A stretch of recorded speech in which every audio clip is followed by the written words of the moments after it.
I'm here in Alix, Alberta. You can see the Alix Foods in the back. Now, back in the day, 100 years ago or so, Calgary and Edmonton didn't quite rule the roost. There were tons of small towns vying for top spot.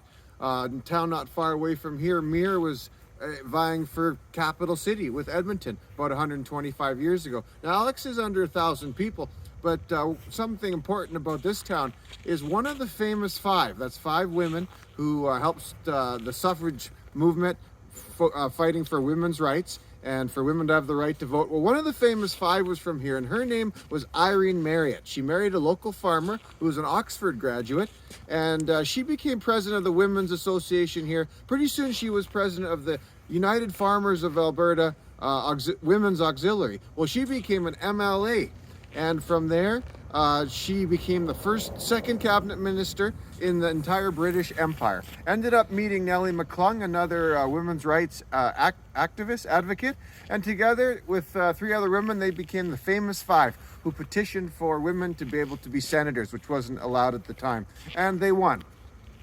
So, of course, United Farmers Association is what you now call the UFA gas station.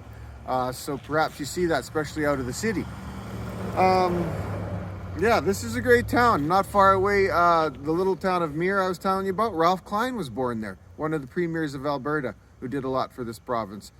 So if you ever come by Alix, Alberta, there's your general store, and it's a great little town.